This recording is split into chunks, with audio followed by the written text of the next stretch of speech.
আজ বলবো রেইকি দিয়ে কি ব্ল্যাক ম্যাজিক বা কালা জাদু যেটাকে বলা হয় সেটাকে আটকানো যায় বলবো, এবং তার সমাধান বলবো, এবং আরো কিছু বলবো।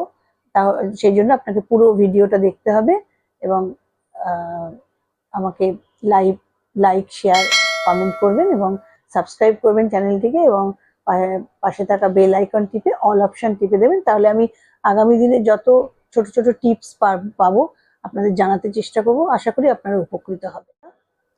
আজকের ভিডিওতে আমরা একটা খুব কমন প্রশ্ন নিয়ে কথা বলবো, যেটা আপনাদের আগেই বলেছি। এবার বলি, রেইকি কি ব্ল্যাক ম্যাজিক বা নেতিবাচক শক্তি থেকে আমাদের রক্ষা করতে পারে? সেটা অনেকেরই প্রশ্ন, প্রচুর বাড়িতে প্রচুর লোকের প্রশ্ন, আমরা ফোনও পাই প্রচুর। অনেকেই ভয় পান, অনেকেই বিভ্রান্ত থাকেন। তাই আজ বিষয়টা সহজভাবে একটু বুঝে নেওয়ার চেষ্টা করব। যেমন ধরুন, প্রথমে জানতে হবে রেইকি কি। রেইকি হলো একটি এনার্জি হিলিং টেকনিক। আপনার এনার্জি তো প্রত্যেকেরই আছে, সেটাকে হিল করা, যেখানে ইউনিভার্সাল লাইফ ফোর্স এনার্জি আমাদের শরীর ও মাইন্ডে ব্যালেন্স আনে। তো এবার হচ্ছে রেইকির কাজ কি? রেইকির কাজ হচ্ছে শরীরের যে এনার্জিটা ফ্লো হয় সেই ফ্লোটাকে ঠিক করা, স্ট্রেস ও অ্যাংজাইটি কমানো, ইমোশনাল হিলিং করা, পজিটিভ ভাইব্রেশন বাড়ানো। সবসময় নেতিবাচকতা তো ভালো নয়, পজিটিভ ভাইব্রেশন বাড়ে রেইকি করলে। সহজভাবে বললে বলা যায় যে রেইকি আমাদের ভিতরের শক্তিকে স্ট্রং করে তোলে, এবং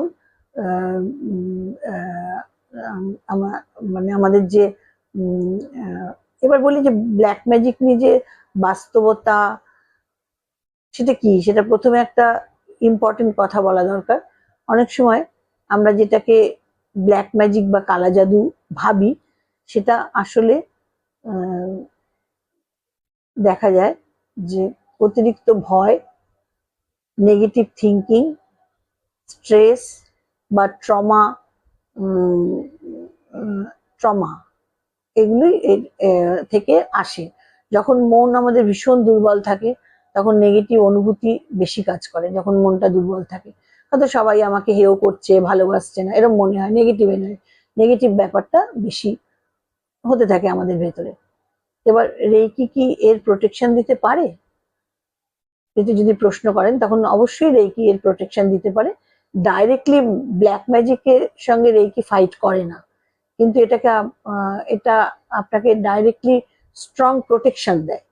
রেইকি কোনো নেগেটিভ কিচ্ছু করতে পারে না, কিন্তু নেগেটিভটাকে আটকাতে পারে। কিভাবে আটকাতে পারে? এনার্জি শিল্ড তৈরি করে। সেটা আমি একদিন দেখিয়ে দেবো কিভাবে এনার্জি শিল্ড তৈরি করতে হয়। এনার্জি শিল্ড তৈরি করে রেইকি প্র্যাকটিস করলে আপনার অরা শক্তিশালী হয়, এবং এনার্জি শিল্ড তৈরি করা খুব কঠিন নয়, একদমই সোজা। অরা শক্তিশালী হয়, নেগেটিভ এনার্জি সহজে ঢুকতে পারে না। অরা যদি আপনার শক্তিশালী হয়, নেগেটিভ এনার্জি ঢুকতে পারে না। ভয় কমায়, এবং ভয় কমলেও নেগেটিভ প্রভাবও কমে যায় অনেকটা, এবং আপনার মনটাকে মাইন্ড ক্লিয়ার করে, এবং আপনি আপনি মানে অনেকটাই স্বাচ্ছন্দ্য বোধ করবেন। আর পজিটিভ ভাইব্রেশনকে বাড়ায়। পজিটিভ এনার্জি থাকলে নেগেটিভিটি সেখানে টিকতে পারে না। পজিটিভ ভাইব্রেশন, পজিটিভ এনার্জি থাকলে সেখানে নেগেটিভিটি টিকতে পারে না, এটা আমরা জানি। আর একটা সিম্পল কনসেপ্ট হচ্ছে, আপনি যদি লাইট বাড়ালে ডার্কনেস নিজে থেকেই কমে যায়। লাইটটা যদি বেড়ে যায় তাহলে অবশ্যই অন্ধকারটা একটু কমে যায়। সেদিক থেকে দেখতে গেলে যে আপনি যদি মানে রেইকিকে রেগুলার প্র্যাকটিস করেন, তাহলে আপনার প্রত্যেক দিন সেলফ হিলিং তো হয়, আপনার নিজের যা চিন্তা ভাবনা সবকিছুর ওপর সেলফ হিলিং হয়। হোয়াইট লাইট প্রোটেকশন ভিজুয়ালাইজ করুন, সেটাও বলে দেবো কিভাবে করতে হয়। নিজের শরীর ও মনকে শান্ত রাখুন, কাম রাখুন, শান্ত রাখুন নিজের শরীর ও মনকে, এবং নেগেটিভ চিন্তাটাকে একদম করবেন না। কিছু একটা হচ্ছে না, কারোর একটা কিছু হলেই ভাববেন না যে এটা আমার ঘরেও এসছে, আমারও হচ্ছে, এগুলো নেগেটিভ চিন্তা, এটা আসে, এগুলো করবেন না। রেকি শিখলে এগুলো চলে যাবে। শেষে একটা কথা বলি, রেকি কোনো ভয় দেখানোর জিনিস নয়, এটা হলো সেলফ এম্পাওয়ারমেন্টের পথ। এটা কোনো ভয়ের জিনিস নয়। আপনি যত নিজের এনার্জি স্ট্রং করবেন, ততই কোনো নেগেটিভ কিছু আপনার ভেতরে ঢুকতে পারবে না, আপনার উপর কাজ করতে পারবে না কোনো নেগেটিভ এনার্জি। যার জন্য আপনি পজিটিভ থাকতে পারবেন বেশি।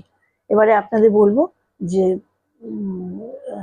আপনারা যদি মনে করেন রেকি শিখুন, এবং রেকির অ্যাটেনমেন্ট পেলে পরে, এবং 21 দিন একটু প্র্যাকটিস করলেই বুঝতে পারবেন যে নিজের মধ্যে যে অনুভূতিগুলো ছিল, ভয় পাওয়া বা আমার সবাই আমাকে কেমন তুচ্ছ করছে একটা, তারপরে একটা লেথার্জি ভাব, যেসব বা অন্য কেউ হয়তো আমার কোনো ক্ষতি করছে সব ভাবা, স্ট্রেস, সমস্ত কিছুর থেকে দেখবেন অনেক রিলিফ পাবেন। আমাকে বিশ্বাস করে যেখানে শিখুন, রেকিটা শিখবেন, দেখবেন ভালো থাকবেন, সুস্থ থাকবেন, ভালো থাকবেন। নমস্কার।